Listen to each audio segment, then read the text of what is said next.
Hi Fire Signs, Aries Leo Sagittarius, welcome po sa ating channel. At ito ang iyong daily gabay tarot reading for August 30, 2024. Please be reminded kung naka-resonate kayo, comment down. Kung hindi kayo naka-resonate, ibigay niyo po sa ipa sa channel reading po ito. This is for you, Fire Signs, Aries Leo Sagittarius, ngayong August 30, 2024.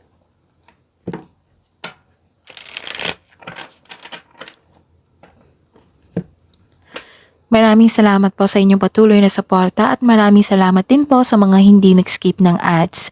Gamitin ang reading na ito bilang gabay lamang sa mga hindi po nag-subscribe. Subscribe na po kayo at click bell notification para malaman nyo na may bago tayong video. Para sa mga gusto magpa-reading po, may lumabas dyan sa screen nyo ngayon. Panoorin nyo po at sundin ang instruction. Calling the attention sa mga suki ko dito na Aries, Leo, and Sagittarius. Open na po inyong monthly gabay tarot reading for September 2024. May 6 months from now reading tayo at love life reading po. So message me, Aries, Leo, and Sagittarius for schedule. Maraming salamat po.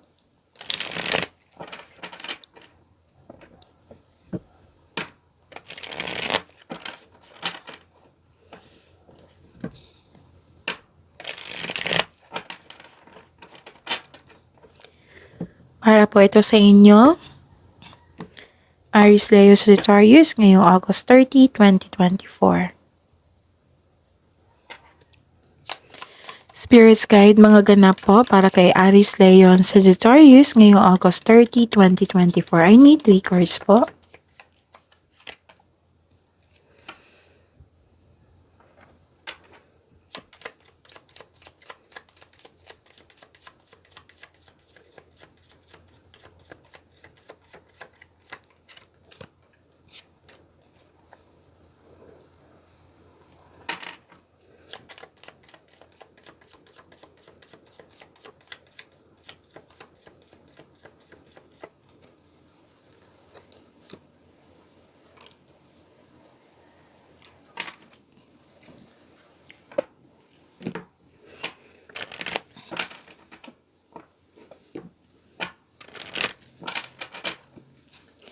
Spirits Guide, message nyo po para kay Aries, Leo, and Sagittarius ngayong August 30, 2024. I need 2 cards po.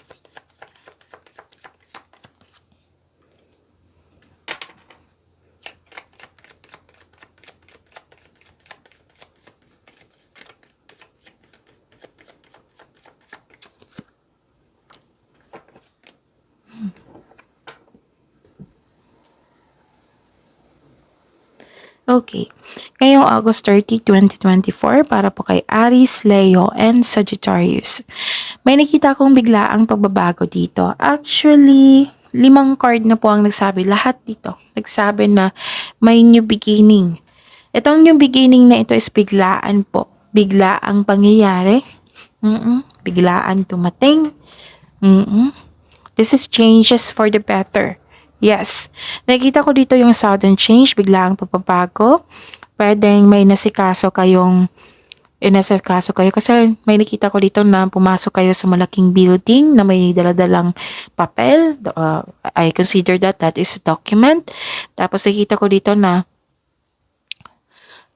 some of you nagkaroon ng solitude na hindi makausap para ma-energize kayo, nag-soul searching kayo, or pwede din na may concern kayo sa isang tao na mataas ang ego na hindi makausap. Pwede din nagkaroon ng separation or closure or cool off or space. Pwede din separation ito na literal kasi mag-a-abroad kayo or lalabas kayo ng bansa or mapupunta kayo sa malayong lugar, ganon. Pwedeng may ganap na ganyan. Tapos nakita ko rin dito nag-separation of responsibilities, parang ganon. So, yun. May nakita ako ditong mataas ang inyong intuition. Okay?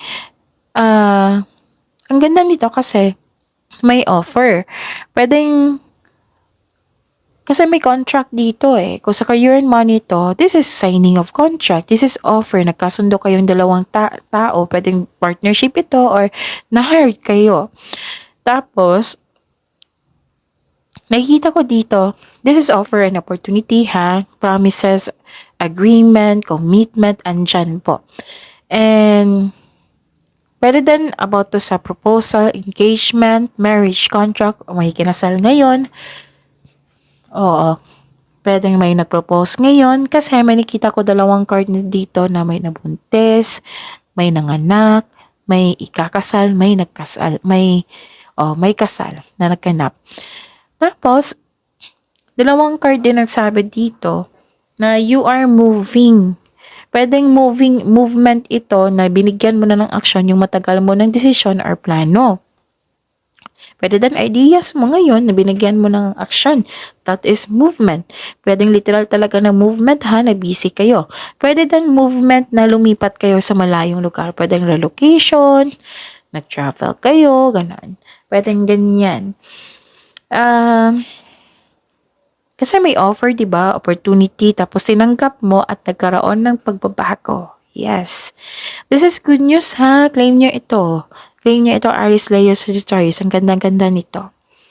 Parang in-announce nyo yung good news mo sa grupo ng tao. But I consider this is your family. Pwede. O sa grupo ng tao, in-announce mo, tapos nagulat sila, na-surprise sila, and busy ka. Busy ka. Okay? So, yun. Ang sabi ko sa inyo, di ba, na new beginning yung 5 cards na ito. And this is it. A new start is coming. Pagbabago. Example lang po ito ha. Like for example, tinanggap mo yung offer na magtrabaho ka sa malayong lugar. Like for example, syempre magkakaroon yan ng pagbabago, right?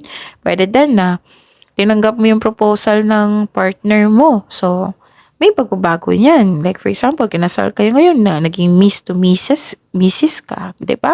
So, pagbabago.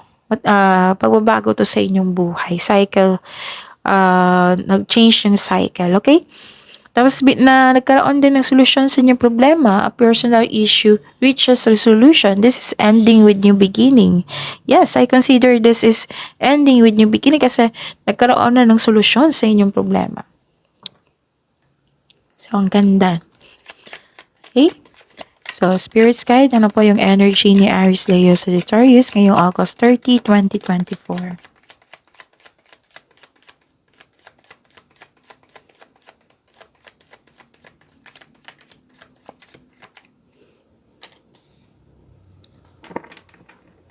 And the clarification po.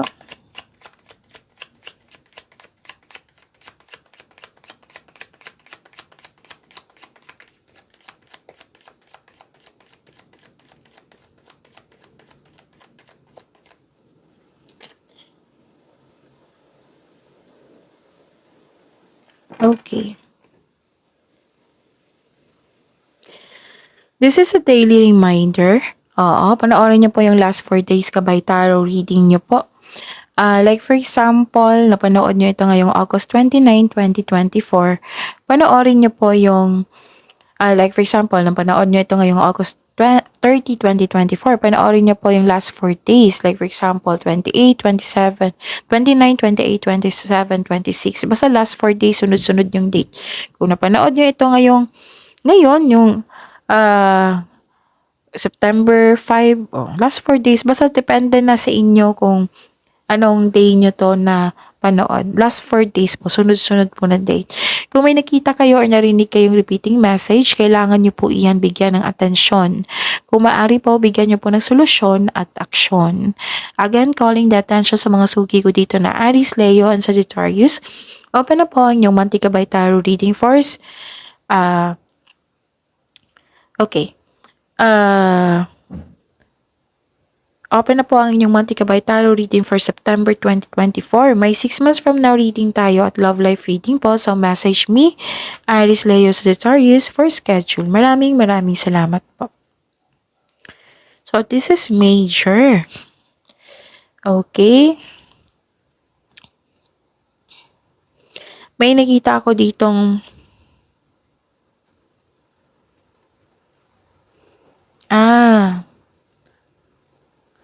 itong new beginning na ito, some of you nagkaroon ng hesitation sa pagbabago na ito. Parang ayaw nyong lumabas sa comfort zone kasi pagbabago bago lahat. 'Di ba? 5 cards na nagsabi niyan pagbabago. So 6 na lahat kasi this is new beginning also. So, free yourself, sabi po ng card dito. Kasi itong pagbabago na ito, makakasuporta to sa iyo at nakatadhana to sa iyo. So, naisipaalam ng 6 na card dito na kailangan yung maging handa, maging confident po sa pagbabago na ito. Kung may naramdaman kayong takot, then face your fears and move forward. Huwag kayong matakot sa challenges na ito, itong pagbabago na ito. Naunawaan ko naman kasi pagbabago is bago lahat. So, that is your growth. That is for your growth and expansion. So, kailangan nyo maging handa at buo ang loob nyo. Be confident and take an action with courage. Okay? Tapos, kung nagkaroon kayo ng hesitation, malamang, kasi kung magkakaroon ng hesitation, hindi magkakaroon ng walang plano, hindi sigurado ang plano. So, siguraduhin na magkaroon kayo ng solid na plano. Yung wastong plano po, para confident at tuloy-tuloy yung mga gawain nyo. Okay? Tapos wag nyong i-postpone. Wag nyo i-postpone kasi nakatatahan na to sa inyo eh. Okay? Kasi may potential talaga kung may willingness sa pagbabago na ito. May potential talaga na ito na yung hiniling mo na growth and expansion, yung success po. So, free yourself, okay? Ano pa? I see. Okay. Nakikita ko dito na nagkaroon ng realization, nagkaroon ng pagtanggap sa pagbabago na ito kasi ano to eh. Wow, so amazing. Aries Leo Sagittarius, surprise ako ha kasi 7 na cards. Lahat ng cards dito nagsasabi na transformation. Meaning to say, this is new beginning. This is ending with new beginning. Na-realize mo dito na kailangan mo ng self-confidence dito and willingness. Siyempre, magkakaroon ng pagbabago kung may willingness ka. Nabigyan ng aksyon. So, yung sabi dito is, ang ganda-ganda kasi you're helping yourself. Nagkaroon ng awakening, nagkaroon ng acceptance, nagkaroon ng purpose, nagkaroon ng self-assessment, atonement. So, may magsusorry din sa inyo dito, May paghahatol, pagbubunyag, magsasorry sa inyo. And this is also means accept and release your past so you are able to enjoy the next phase of your life. Surrender, accept, release, and forgive. And accept, kung sa connection to sa isang tao, accept your mistakes as well sa person na ito para ma-successful niyong ma-let go itong nakaraan na nangyari. Pero syempre, magkakaroon ng adjustment yan, di ba? Para magkasundo talaga kayo. Maari din may babalik sa inyo na isang tao at hihingi siya ng sorry sa inyo. So, ang sabi ng card dito, seek forgiveness in order to move on. Wag mo daw niyong i-allow yung past mistakes niyo na dalhin niyo sa present. Kasi hindi yan makatulong. Aside sa kunin mo yung learning journey mo sa nakaraan, yan, makatulong yan. Okay? So, instead, mag-focus ka on releasing the past and move forward into a new and more successful period. So, acknowledge this success. Wow.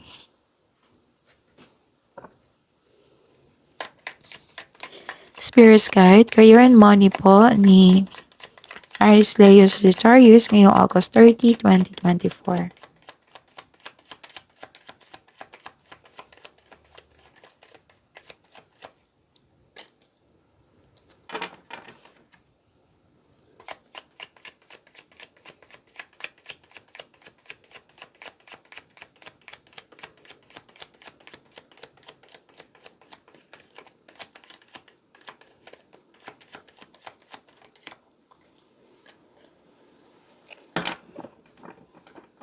Okay.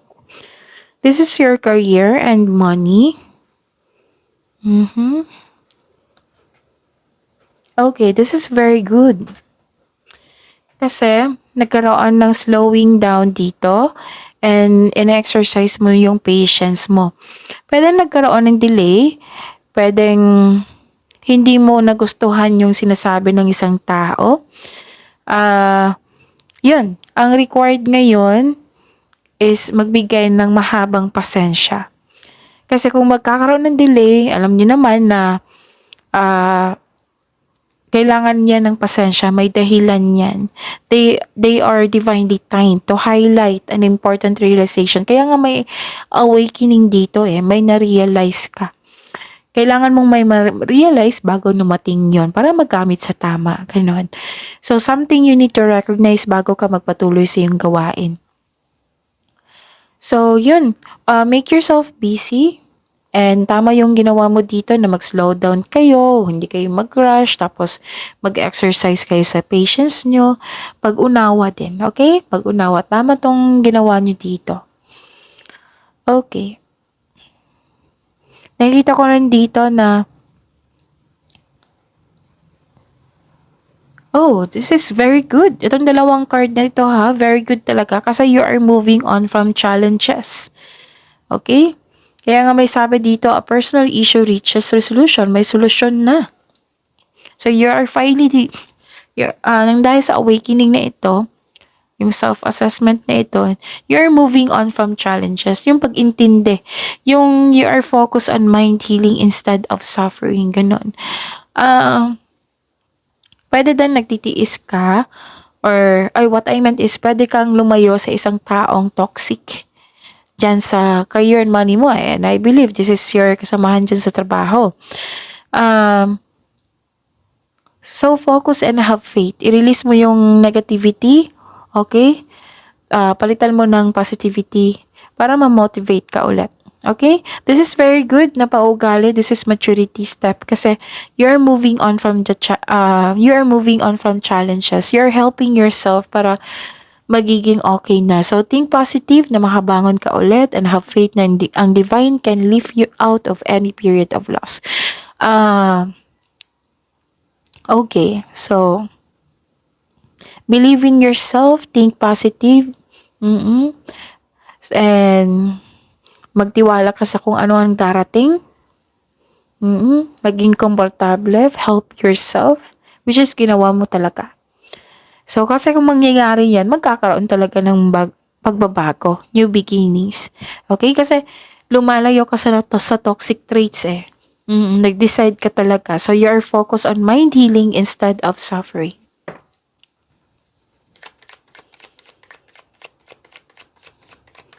Spirit's Guide, Love Life, Self-Love, Partnership, and Romance ni Aries Leo Sagittarius ngayong September 30, 2024.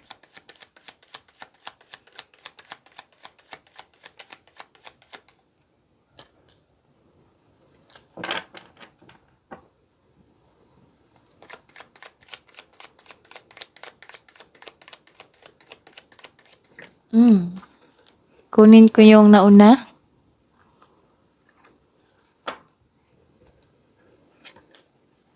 Okay.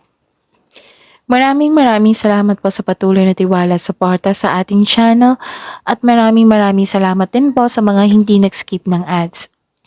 May lumabas dyan ngayon, panoorin niyo po kung gusto niyo po iyan, then follow instruction.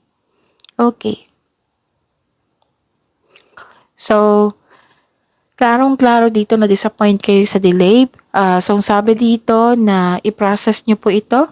So, the delay is all part of the process. Pwedeng delay sa pag-uusap, delay sa pagdating ng tao. Yun.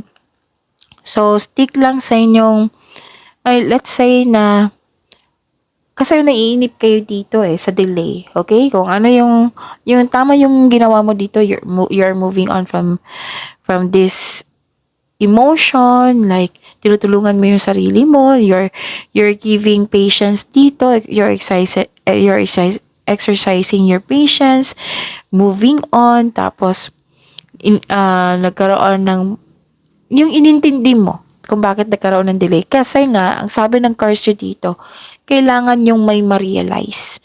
Okay? Kailangan yung may ma-realize bago dumating yon. So, the delay is all part of the process. So, patuloy mo lang. Make yourself busy. Huwag lang kayong mag-give up. Okay? Okay. May natampuhan ako nakikita dito. Pero, kung hindi kayo mag-give up, magkakaayos kayo Kasi isa sa inyo mag-aaya ng date. Or, para mag-uusap kayo. Okay? Tapos, yes, dalawang card na kasi nagsabi dito na parang hindi kayo nagkasundo, ganon, na nagkaroon kayo ng argument or tampuhan, hindi kayo nagkibuan, yun, isa sa inyo, kung ma-overcome nyo ito, isa sa inyo na mag-aaya, na mag-uusap kayo, lumabas kayo, ganon.